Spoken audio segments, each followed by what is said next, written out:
Muy bien. Vamos a continuar con lo que compete a lo que es la parte del tubo digestivo. Ya tuvieron oportunidad de ver lo que es esófago, que es prácticamente la parte que comunica la faringe con el estómago. Ya vieron esa porción dilatada del tubo digestivo que es el estómago, ¿sí? Y ahora nos compete ver una parte muy importante de lo que es el sistema tracto, o el tracto, perdón, gastrointestinal, que en este caso compete lo que es el intestino delgado, ¿no? Entonces, ¿por qué la importancia? Desde el punto de vista fisiológico y desde el punto de vista bioquímico, pues ustedes van a ver en sus asignaturas como fisiología, bioquímica, van a ver la gran importancia que tiene esta parte del tubo digestivo, ¿no? Ustedes ya saben, o sea, no está de más repetir un poquito la función específica de lo que es el tubo digestivo, en este caso del esófago, ¿sí? Que es llevar el alimento al estómago, y del estómago, pues es prácticamente, yo les digo, desdoblar o empezar a desdoblar estos alimentos. ¿Para qué? Para que puedan pasar a una parte del tubo digestivo, que es el intestino delgado, donde se van a llevar a cabo prácticamente la absorción, ¿sí? De todos estos nutrientes que nosotros ingerimos, ¿no? Entonces, en esta parte del tubo digestivo se van a absorber prácticamente todas las sales, todos los hidratos de carbono, ¿sí? Las grasas, las proteínas. Si se dan cuenta en esta parte del intestino delgado, ¿sí? Principalmente en el duodeno, se va a llevar a cabo esta absorción de estos nutrientes o de estas estructuras importantes, ¿no?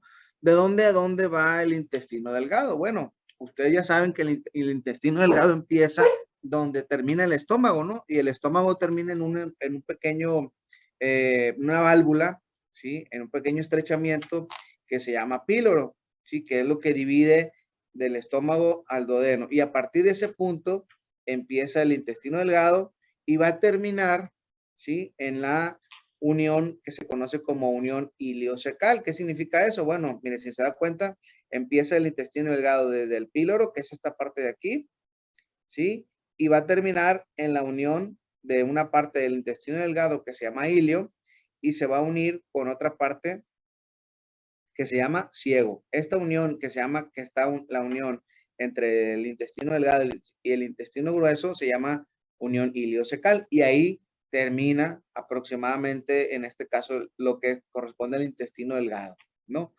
Tiene una longitud aproximada entre 7 o 8 metros, desde el píloro hasta la válvula iliocecal. En las personas o en el cadáver, ¿sí? Acuérdense que ya cuando la persona está muerta o cuando ya no hay vida, existe una relajación de las estructuras, ¿sí? Y entonces estos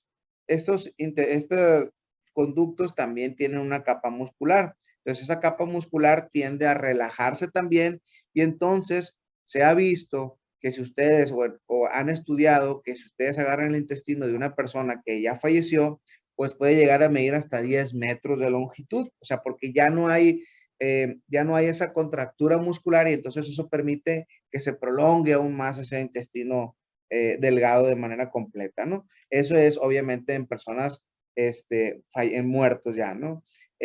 Tiene tres partes.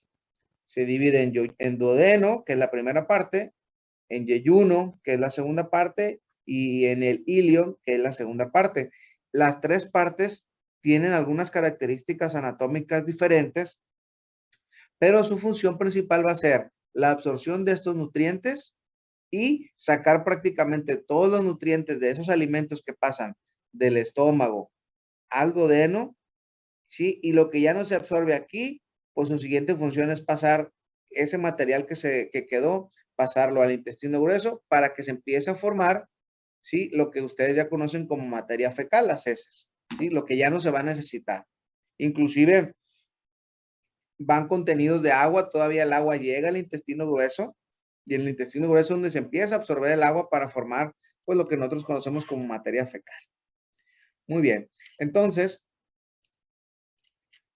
el duodeno, ¿sí? que es la primera parte del intestino delgado, es la porción más corta, mide 25 centímetros de longitud. Si ustedes lo agarran, esta partecita del píloro, ¿sí? Del píloro hasta donde termina el duodeno para empezar el ilio, perdón, el yeyuno, que es la segunda parte, mide más o menos 25 centímetros. Por ahí dice su libro que el duodeno viene del latín de 12 dedos. Si ustedes ponen 12 dedos así, 10 y luego aparte otros 2, ¿sí? Más o menos esa es la longitud que tiene el duodeno. Por eso habla de 12 dedos, ¿sí? Es la porción inicial, obviamente, y la más corta, en este caso del intestino delgado. Está localizado retroperitoneal. ¿Qué significa eso? Que está hacia la parte posterior. Si se dan cuenta, vean, está bien pegadito a la columna vertebral. Sí, está en la parte posterior. A eso se le llaman vísceras o estructuras retroperitoneales. Están por detrás del peritoneo abdominal. Tiene una característica muy importante que es forma de C. Vean, tiene una forma de C que va a rodear, y es una manera de identificarlo fácilmente, que va a rodear la cabeza del páncreas. El páncreas es este órgano que tenemos aquí, ¿sí? Que parece de muchas bolitas. Entonces, el duodeno va a rodear prácticamente la cabeza del páncreas en forma de C. Ya habíamos dicho que va desde el píloro hasta el yeyuno, va a formar esto que está aquí, una flexura. La flexura es como una curvatura, como una vuelta, por llamarlo así, ¿sí? Ahí termina el duodeno y empieza el yeyuno. En un momento, todo sigue siendo intestino delgado. Específicamente, el duodeno se va a dividir en 4 partes. Más fácil, de la 1 a la 4. Pero si hablamos de que es superior, pues significa porque es la que está en la parte de arriba, vean. Está por arriba de la cabeza del páncreas. Si vemos la segunda parte es descendente, baja, ¿sí? Desciende a un lado de la cabeza del páncreas. La tercera parte es horizontal, es esta que tenemos aquí, ¿sí? Y la cuarta parte es la que asciende, es este pedacito que tenemos aquí. Entonces está una arriba, una que baja, una que está horizontal y una que sube. Entonces, por eso se le llaman primera porción superior, descendente, horizontal y ascendente. La primera porción superior, ya comentamos que es la que está hacia arriba, ¿sí? Es esta que tenemos aquí hacia arriba. Es muy cortita, mide más o menos como 5 centímetros de longitud. Está localizada hacia adelante y a un ladito, más o menos a nivel de L1, que es esta que tenemos aquí, vean. Este es L5, vértebra 5, lumbar, 4, 3, 2 y 1. Más o menos a este nivel está localizado hacia adelante y hacia un lado, ¿sí? La primera porción. Obviamente sabemos que aquí por arriba está el hígado, ¿sí? Y obviamente esta parte está muy relacionada con el hígado en su cara diafragmática, que la vamos a conocer después, y con la vesícula biliar, ¿sí? Esta zona es una zona importante porque aquí hay un pequeño ligamento que viene del hígado que se llama ligamento hepatoduodenal. Es una parte también que viene del omentón menor que le va a dar soporte a la primera porción del duodeno. Se llama ligamento hepatoduodenal. ¿Por qué se llama hepatoduodenal? Porque viene del hígado y va al duodeno. Se llama hepatoduodenal, que es este pedacito que tenemos aquí, vean. Un pedacito pequeñito que se junta con este otro que se llama epiplón menor, que después lo vamos a ver. La segunda porción, ¿sí? Se puede considerar que es la porción más importante, ¿sí? De las 4 porciones, en este caso del duodeno. Primero, es una porción, ¿sí? Que está, ya lo vimos hace ratito, ¿sí? Es una porción que desciende, ¿sí? O sea, que va hacia abajo. Ya vimos de la que va hacia arriba, ya vimos una porción que va hacia abajo, ¿sí? Aquí tengo la imagen, perdón, que va hacia abajo. Vean, la primera porción, ¿sí? Es esta que tenemos aquí. La segunda porción es esta que tenemos aquí, que sería la C. Entonces va hacia abajo. Prácticamente mide el doble de lo que mide la primera porción, de 7 a 10 centímetros de longitud. Está localizada más hacia el lado derecho. Si se dan cuenta, ya baja un poquito más. Dijimos que la primera porción estaba más o menos a nivel de L1. Esta ya está entre L1 y L3. Es más o menos la distancia que se distribuye esta parte del conducto, ¿sí? ¿Y por qué es muy importante o por qué la zona se considera la más importante? Porque en esta parte del intestino delgado, del duodeno específicamente, va a haber unas estructuras que van a desembocar, ¿sí? En una de las paredes del tubo digestivo. Miren, si observan aquí, se hizo un corte de esta pared o de esta porción descendente del duodeno, ¿sí? Y en la pared posterior, que es la pared de atrás, ¿sí? Van a desencadenar o van a desembocar, perdón, ¿sí? Unas estructuras. Una de ellas es la unión del conducto colédoco, que es este verde que ustedes ven aquí, con la unión de un conducto que se llama pancreático principal. Eso lo vamos a ver más específicamente cuando veamos vías biliares y páncreas. Pero cuando se anastomosan estos dos conductos, ¿sí? El conducto colédoco, que viene de la vesícula, y el pancreático principal, que viene del páncreas, van a desembocar, ¿sí? Y van a formar una pequeña ámpula, una pequeña válvula, por llamarlo así, que se llama ámpula hepatopancreática, ¿sí? Y esa ámpula hepatopancreática, cuando intenta perforar el intestino delgado, específicamente la segunda porción del duodeno, va a formar como una especie de papila, ¿sí? O un pequeño chipote que se llama papila duodenal mayor, ¿sí? Entonces, es esta que tenemos aquí, ¿sí? Si alguien les pregunta qué estructura desembocan en la papila duodenal mayor, pues la respuesta es el conducto colédoco y el conducto pancreático principal, ¿sí? En algunas personas, ¿sí? En un porcentaje bajo, tienen también una papila que se llama papila duodenal menor. Si observan un poquito más hacia superior, hacia una zona más superior o hacia ascendente, van a ver otra pequeña ampollita. A esta se le llama papila duodenal menor. ¿Qué desemboca en la papila duodenal menor? Pues otro conducto que viene del páncreas, que se llama conducto pancreático accesorio, ¿sí? Que es en la menor de las personas o en el menor proporción de las personas. En la mayoría de las personas, ¿sí? Este conducto pancreático principal drena aquí mismo en el conducto pancreático, perdón, este conducto pancreático accesorio drena aquí en el pancreático principal y entonces esta persona nada más tendría una papila duodenal mayor. En la mayoría de las personas solamente hay una papila duodenal mayor. En un porcentaje bajo hay las dos, ¿no? Entonces, repito, conducto pancreático principal desemboca en la papila duodenal mayor, conducto pancreático accesorio desemboca en la papila duodenal menor. Entonces, ¿para qué van a servir estos conductos? Bueno, vamos a ver esta semana vamos a observar o vamos a conocer que de aquí de la vesícula y del hígado vienen unas sustancias que se producen acá arriba, ¿sí? Junto con las sustancias que vienen del páncreas y van a desembocar aquí y cuando llega el alimento a esta zona, estas sustancias que se llaman ácidos biliares y que se llaman jugos pancreáticos, van a empezar a agarrar los alimentos y hacerlos en pedacitos y a poder desdoblarlos para que puedan ser absorbidos más adelante en el yeyuno y en el ilio, ¿sí? Que se puedan absorber las grasas, los azúcares, los aminoácidos, todo eso que ustedes son expertos en bioquímica, hay, en esa parte del duodeno es donde se empiezan a desdoblar y entonces ya bajan al yeyuno y al ilio para que puedan ser absorbidos, ¿sale?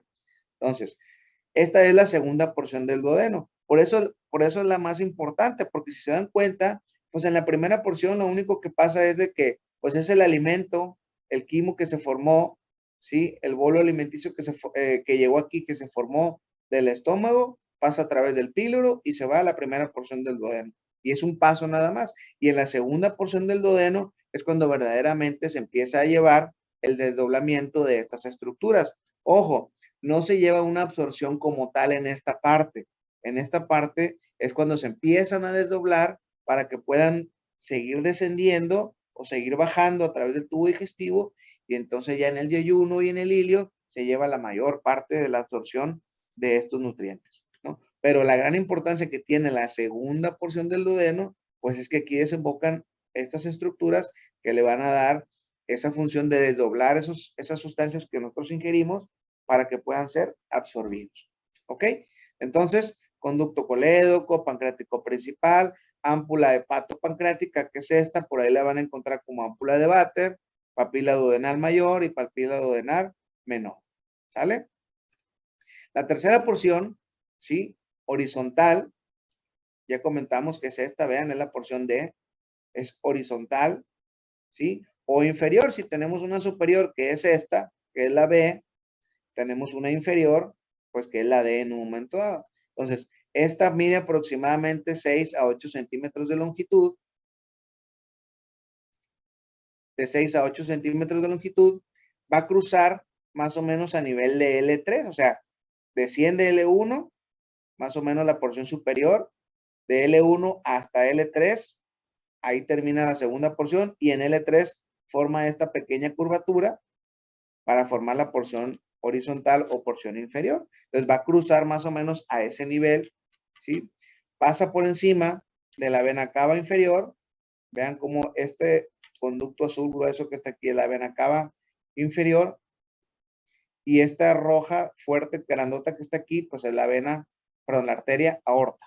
Entonces cruza por encima de esta parte de la vena cava inferior y de la arteria aorta.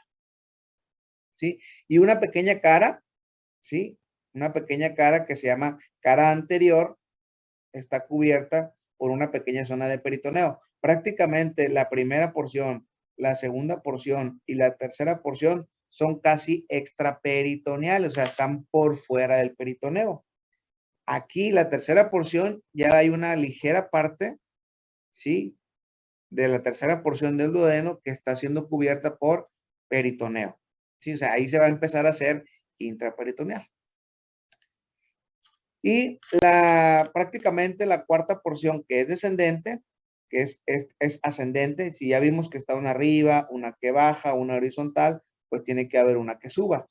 Entonces se llama porción ascendente, ¿sí? Que es esta que está aquí. Entonces, esta mide más o menos 5 centímetros de longitud, empieza también a nivel de L3, un poquito hacia la izquierda, y sube hasta L2, ¿sí? Acuérdense que las referencias aquí son las vértebras lumbares, hasta L2, y ahí en L2 va a formar esta flexura, ¿sí? Esta flexura, que se llama flexura duodeno-yeyunal. ¿Qué significa esto? Bueno, es como un ángulo que va a dar, o una angulación, o una curvatura que va a dar para que de aquí en adelante ya va a continuar otra estructura diferente que se llama yeyuno, ¿sí? Entonces, si alguien les pregunta de dónde a dónde se prolonga, en este caso el duodeno, pues es desde el píloro hasta la flexura duodeno-yeyunal.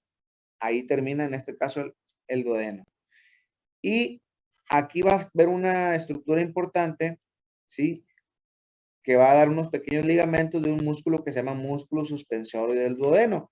¿Qué va a hacer esto? Este músculo suspensorio del duodeno va a fijarse en la cara superior del duodeno y lo va a mantener sostenido, lo va a mantener fijo para que no se esté moviendo de un lado a otro, ¿sí?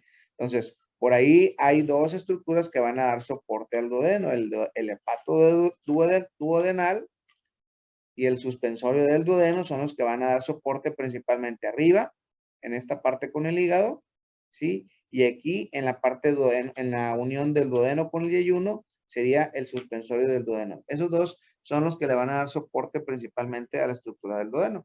Y si se dan cuenta,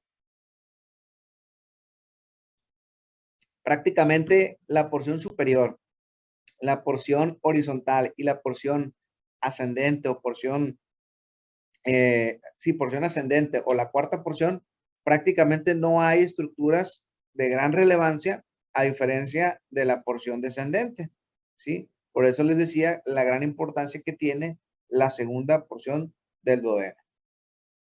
Muy bien, entonces esta es la primera porción del intestino delgado, que se llama duodeno. ¿Quiénes van a irrigar al duodeno? Fácil. Van a irrigar dos arterias.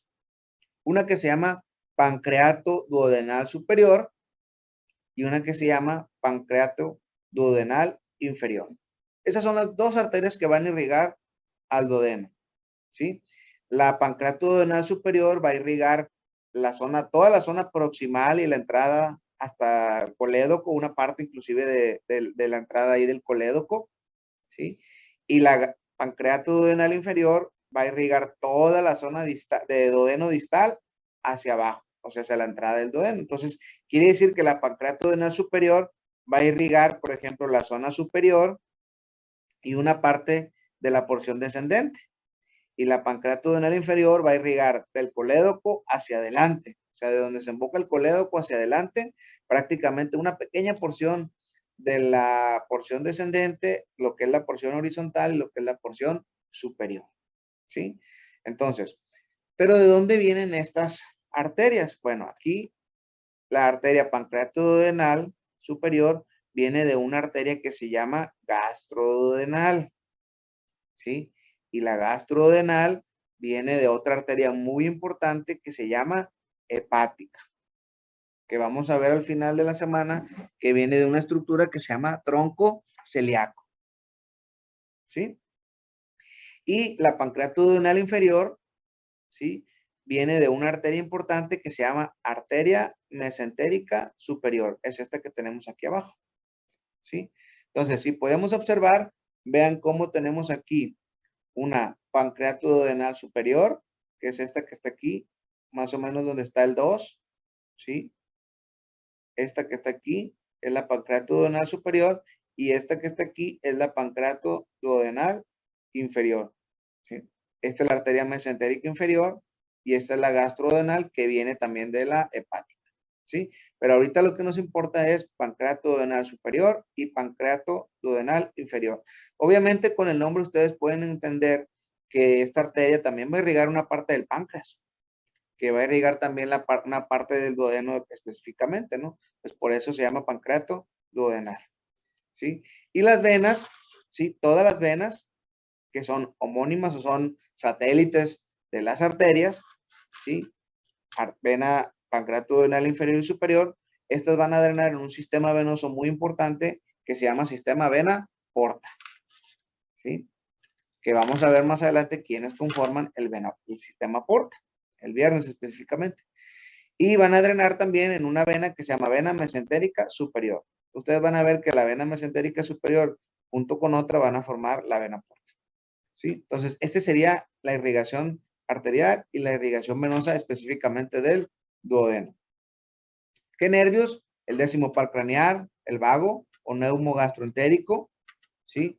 Van a tener también, acuérdense, bueno, vamos a ver que en el tronco celíaco hay un plexo aquí que rodea el tronco celíaco que se llama plexo celíaco, ¿sí? Que va a dar vías también simpáticas y parasimpáticas. Acuérdense que nosotros no podemos controlar el intestino, ¿sí? El intestino se mueve a medida que se necesita, nosotros no podemos controlarlo, entonces está regulado por el sistema nervioso autónomo. El yeyuno y el ilio, pues prácticamente el yeyuno, si se dan cuenta, vean, el duodeno forma de C, flexura duodeno yeyunal y prácticamente lo que está en azul, que ustedes observan en azul, se llama yeyuno, ¿sí? Inicia en la flexura duodeno yeyunal, que es esta que tenemos aquí, ¿sí? Y prácticamente el ilion va a terminar en la válvula iliocecal, que es la unión, ¿sí? Entre el ciego y el intestino delgado. Prácticamente está localizado el yeyuno, lo que es una partecita en el cuadrante superior del lado derecho y la gran parte del yeyuno está localizado en el cuadrante superior izquierdo. Si hablamos de cuadrantes, acuérdense de planometría del abdomen, cuadrante superior derecho, cuadrante inferior derecho, cuadrante inferior izquierdo y cuadrante superior izquierdo. Entonces, bueno, prácticamente todo el yeyuno está localizado más hacia el cuadrante superior izquierdo, ¿sí? Este mide aproximadamente todo lo que es el intestino, mide el resto del intestino entre 6 y 7 metros de longitud, para llegar a un promedio de 8 metros, ¿sí? Si le sumamos aquí los 25 centímetros del duodeno, pues estamos hablando de 6 a 7.25 más o menos metros, ¿no? Entonces, ¿qué características? Aunque el yeyuno y el ilio, si se dan cuenta, están pegaditos uno con otro, si ustedes histológicamente hacen un corte del tubo digestivo a nivel del yeyuno y el ilio, van a encontrar algunas características anatómicas importantes, que obviamente algunas de ellas no se logran ver a simple vista, ¿sí? Pero si se van a dar cuenta que el calibre del yeyuno, ¿sí? Es un poco más grueso comparado con el ilion, ¿sí? La pared obviamente es más gruesa, esta es más fina y transparente. El yeyuno tiene mayor vascularización, por eso cuando ustedes lo vayan a ver o tengan la oportunidad de verlo en una persona viva durante un procedimiento quirúrgico, lo van a ver muy rojo porque está muy irrigado. O sea, todo el yeyuno está extremadamente irrigado por la mayor vascularización que tiene, a diferencia del ilion. El ilion es más rosita, ¿sí? Vamos a ver cuando veamos sistema arterial completo que hay aquí una red arterial que se llaman arcadas, ¿sí? En el caso del yeyuno, ¿sí? Estas son pocas y son simples, pero con mayor volumen o mayor sangre, y acá son múltiples y cortas, ¿sí? En este caso, en el yeyuno hay poca grasa, hay mayor cantidad de pliegues, ¿sí? Y casi no hay presencia, en este caso, de nódulos linfáticos. Entonces, en el ilion hay mucha grasa, ¿sí? Y hay más ganglios linfáticos. En esta zona es donde se dan un poquito más lo que a lo mejor han escuchado hablar de los divertículos, ¿sí? En la parte del ilion es donde más se presenta este problema. Entonces, tiene esas características estructurales, ¿sí? Más adelante creo que viene una imagen. Ustedes ya hablaron un poquito de lo que es el mesenterio, ¿sí? Esto que está aquí, amarillo, que ustedes que dibujo aquí, es una placa que se conoce como mesenterio. ¿Y qué es ese mesenterio? Pues es una capa que va a recubrir prácticamente como delantal, ¿sí? A toda la estructura, en este caso, de las vísceras abdominales. Acuérdense que del hígado se va a extender una estructura que se llama aumento mayor, que viene y se inserta o se pega a lo que es la parte una parte del intestino grueso, que es esta, y entonces baja, ¿sí? Específicamente en el colon transverso, baja y va a descender y va a cubrir toda esta zona, que es esto amarillo que tenemos aquí, ¿sí? Tiene forma de abanico, ¿sí? Y esto va a permitir que las vísceras intestinales, principalmente el intestino delgado, vean cómo está fijo, ¿sí? Aparte del aumento mayor, vean cómo está fijo, y eso le va a permitir que tenga forma como de heces o que tenga forma como de una serpiente, ¿no? Lo va a mantener como en varios curvas, ¿sí? Y le va a dar la oportunidad que se pueda acomodar dentro de la cavidad abdominal, ¿sí? Esto que está aquí blanco, todo esto es mesenterio, es lo que permite, lo que tiene unido prácticamente a todo el intestino delgado junto con el intestino grueso. Y es lo que le permite que se formen estas curvaturas. Ahora, ¿qué importancia va a tener este mesenterio? Bueno, a través de este mesenterio, ¿sí?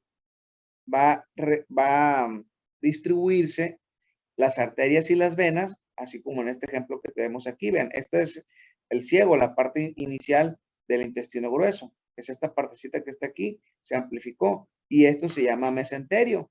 Y vean cómo adentro del mesenterio se está distribuyendo todas las arterias, o sea, sirve para que caminen a través de él y poderle dar irrigación principalmente a las zonas del intestino delgado y el intestino grueso. ¿Sí? Entonces, entre el mesenterio van a discurrir todos los vasos, ¿sí? Nódulos, ganglios y evidentemente también van a transcurrir arterias, venas y nervios que le van a dar la funcionalidad a todo lo que es el intestino delgado y también al intestino grueso. Vean, la irrigación en este caso se va, lo que es de yeyuno e ilion, se lleva a través de unas arterias que se llaman arterias yeyunales y arterias ileales, ¿sí? Ambas vienen de una arteria que se llama arteria mesentérica superior, ¿sí? Si alguien les pregunta cuál es la principal arteria que irriga al intestino delgado, ojo, hablamos que yeyuno e ilion es arteria mesentérica superior, ¿sí? Y hablamos que duodeno vienen de las pancreático-duodenales, ¿sí? Que vienen de unas que vienen del tronco celíaco y la inferior también viene de la arteria mesentérica superior. Pero la segunda y la tercera porción del intestino delgado, que sería yeyuno e ilion, está específicamente por arteria mesentérica superior. ¿Sí?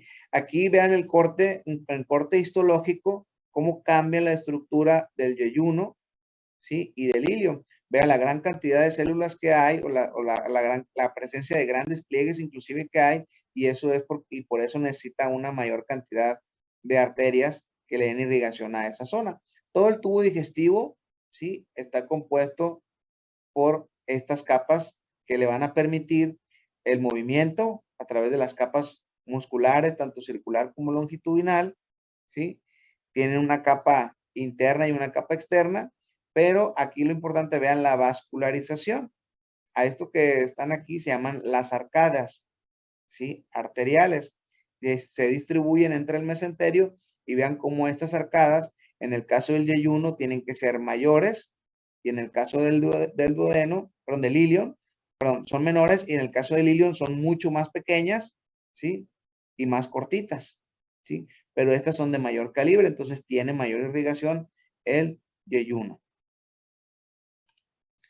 Las venas, vean otra imagen aquí de la vena mesentérica superior, ¿sí? Perdón, arteria mesentérica superior, vean cómo se distribuye a través de todo el intestino delgado, todo el intestino delgado está distribuido aquí, ¿sí? Estas se le llaman arcadas arteriales, ¿sí? Y tenemos una vena que se llama vena mesentérica superior, que es esta que tenemos aquí, que está hacia adelante de la arteria mesentérica, que es esta rojita que tenemos al fondo, está hacia la derecha y va a terminar más o menos, ¿sí? En la cara posterior, en la parte posterior de la cabeza del páncreas, y más adelante vamos a ver cómo se van a anastomosar con una que se llama esplénica para formar el sistema porta, ¿sí? Entonces, las venas vienen de vena mesentérica superior y las arterias vienen de arteria mesentérica superior. Ganglios linfáticos a través del todo el mesenterio, acuérdense que dijimos que estaba rodeado por, a través del mesenterio se distribuía arterias, venas, nervios y toda la vía linfática o ganglios linfáticos, ¿sí? Va a haber una distribución muy importante de ganglios, ¿sí? Que son, y de nódulos o nódulos ganglionares que están en el mesenterio, ¿sí? Y todos van a drenar a una zona importante que está localizado a nivel del tronco celíaco. ¿Qué nervios? ¿Sí? Ya habíamos comentado que prácticamente el sistema nervioso autónomo, controlado principalmente por el nervio vago, ¿sí?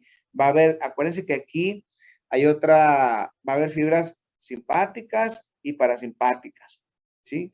Acuérdense que hay una parte del sistema nervioso que se llama sistema nervioso entérico, ¿sí? Que es también que le va a dar raíces nerviosas prácticamente a lo que es todo el tubo digestivo. Es sistema nervioso autónomo porque no podemos controlarla.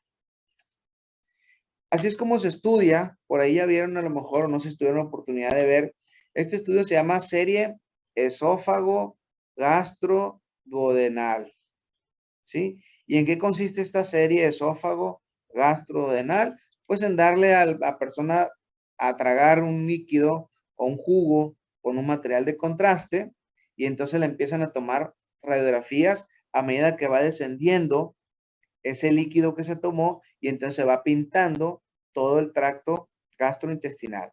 Ese es el estómago, ¿sí? Vean el píloro aquí, aquí en esta zona, el duodeno prácticamente, la flexura duodeno yeyunal y empieza todo el yeyuno, todo el yeyuno hasta llegar al ilio. Y aquí más o menos termina, ¿sí? Y empieza la válvula, esta parte que está aquí es la unión entre el intestino delgado y el intestino grueso, ¿sí? Entonces, a este estudio se le llama serie de esófago gastroduodenal, ¿sí?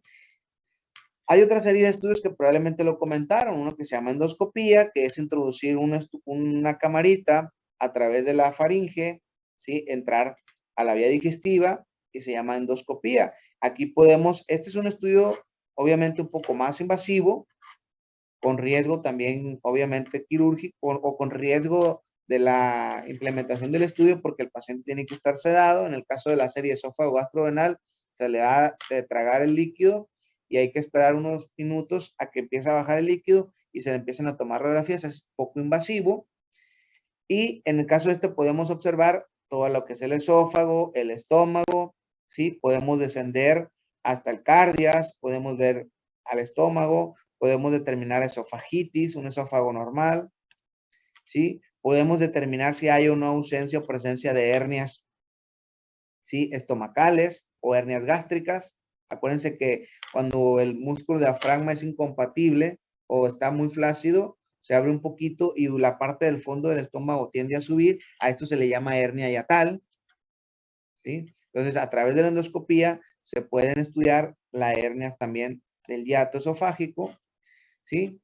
Úlceras, ¿sí? También se pueden determinar a través, el endoscopio prácticamente va a llegar hasta esta zona y van a entrar al duodeno y hasta la segunda, tercera porción del duodeno pueden llegar con el endoscopio, ¿sí? Aquí pueden observar una úlcera, obviamente es una lesión en la capa de la mucosa del estómago que por el exceso de ácido va rompiendo la pared hasta que la rompe y se provoca una úlcera perforada o úlcera péptica comúnmente llamadas, pero en el caso del duodeno,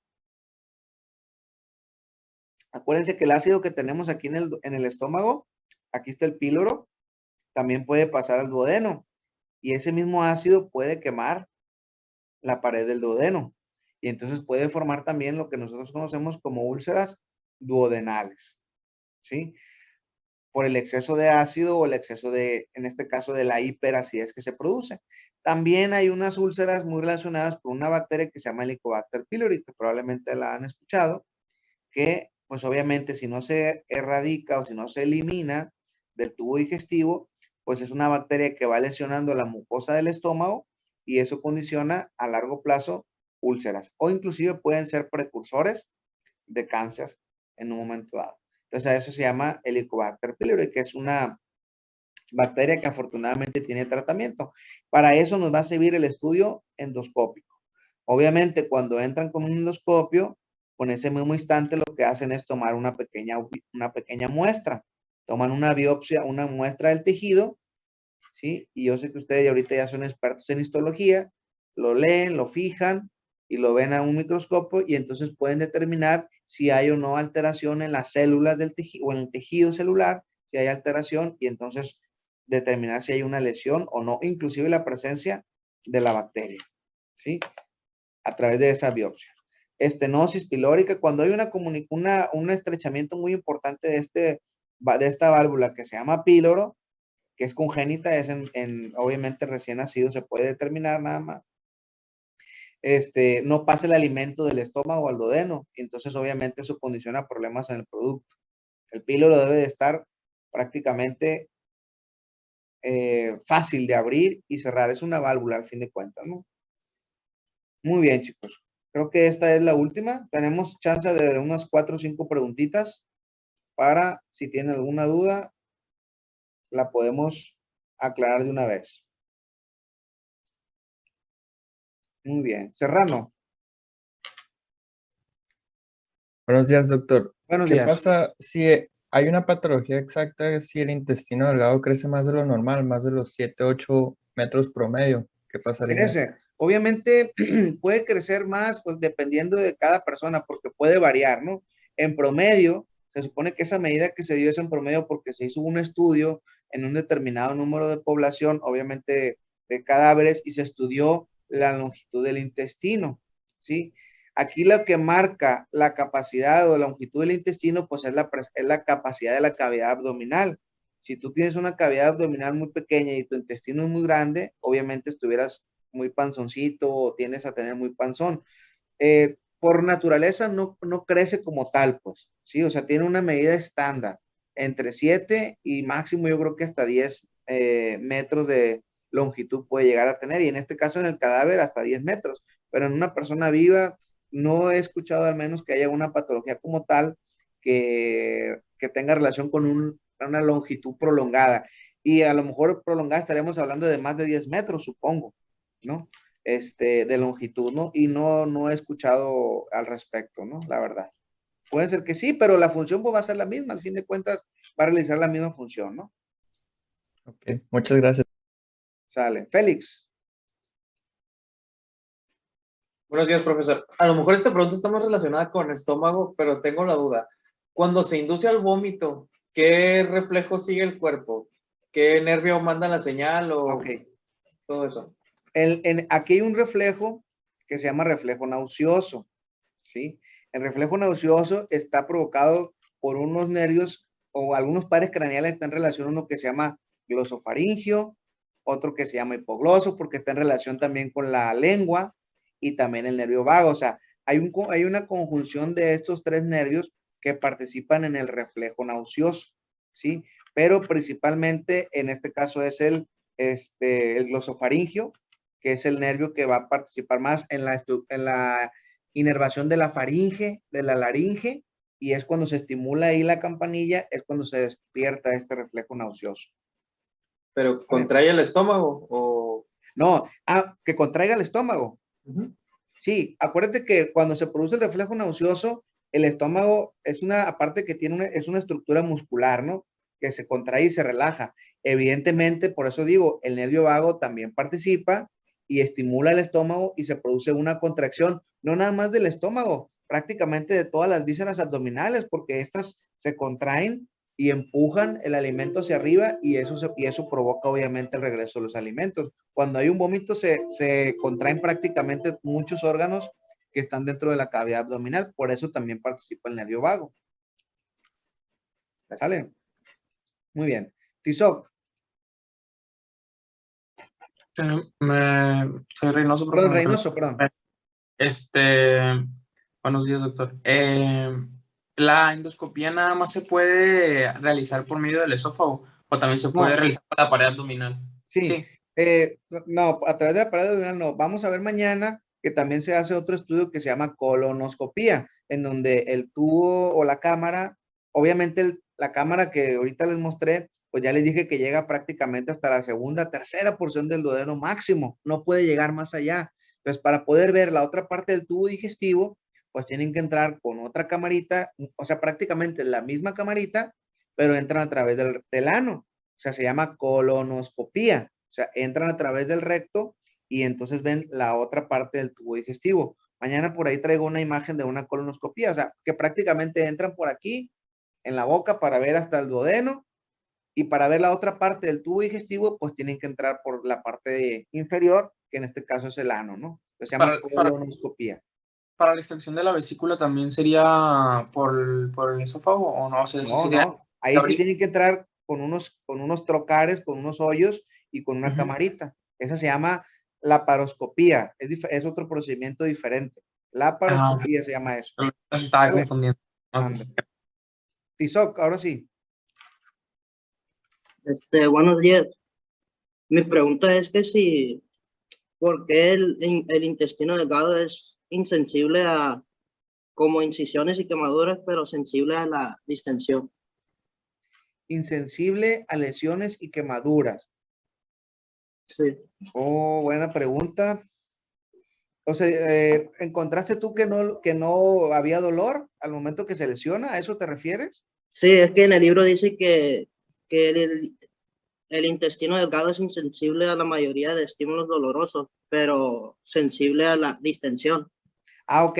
Porque fíjate, porque el tubo digestivo como tal no tiene una inervación específica, pero lo que sí tiene una inervación específica es el mesenterio. Acuérdate que a través del mesenterio discurren estos paquetes vasculares y nerviosos, nervio, arteria y vena. Entonces, si el mesenterio es el que se encarga de mantener, por llamarlo así, mantenerlo hecho bolita al intestino delgado para que pueda estar dentro de la cavidad abdominal, es lo que va a permitir que se mantenga así. Entonces, si hay un estímulo, hay una relajación, una contracción a través de estos nervios esplácnicos o de estas vías, es donde va a detectar esos movimientos como tal, o sea, la relajación y la contracción.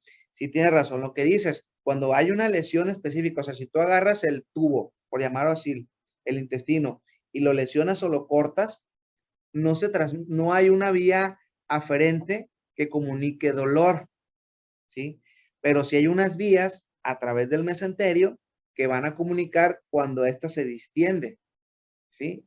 Entonces, por eso es que dice que es insensible al dolor, pero sensible a la contracción y a los movimientos. Inclusive los movimientos se pueden sentir. Cuando se mueve el intestino, nosotros lo sentimos, ¿no?